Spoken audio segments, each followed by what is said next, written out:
closing statement of Jose Maria Sison. Closing statement. Closing statement of Professor Jose Maria Sison, CPP founding chairman and NDF chief political consultant, prepared meticulously by him despite his being sick. Her Excellency Ambassador Elizabeth Slatum, Special Envoy to the Philippine Peace Process, Secretary Jesus Dureza, Presidential Advisor on the Peace Process, Secretary Silvestre H. Bello, Chairperson of the GRP Negotiating Panel, Chairperson Fidel Agkawili of the NDFP Negotiating Panel, dear compatriots of the GRP and NDFP delegations, esteemed guests and friends.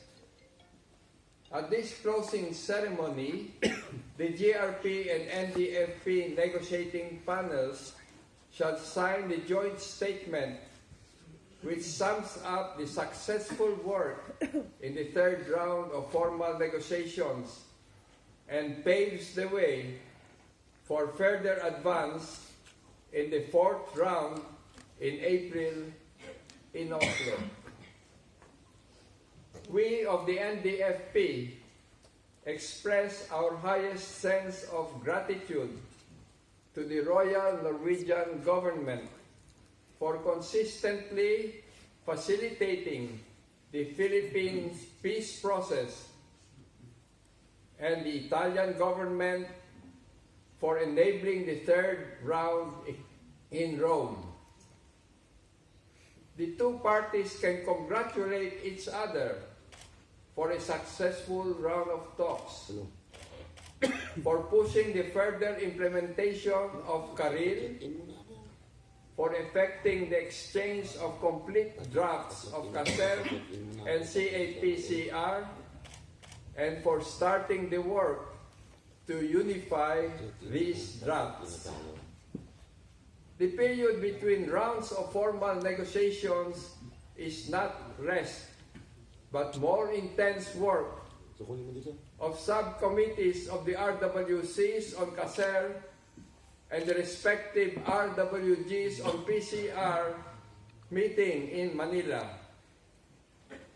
We can be confident that as soon as the RWCs on CASER will submit their final drafts for approval by the negotiating panels, the RWGs on PCR will become the RWCs or reciprocal working committees on PCR and finish their work in a few months' time.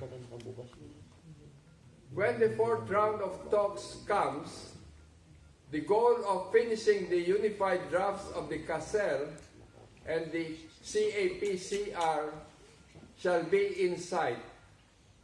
We hope that before the end of 2017, these comprehensive agreements will be ready for approval by the panels and soon thereafter by the principals.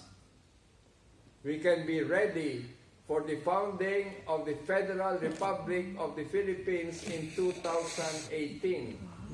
Yes.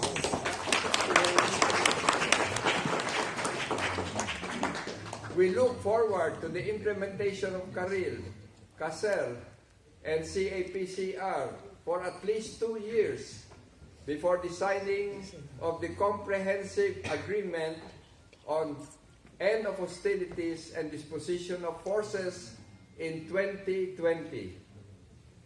In view of the implementation in full swing, the two parties shall have the highest confidence in signing the comprehensive agreement on end of hostilities and disposition of forces. Thank you. Maraming salamat.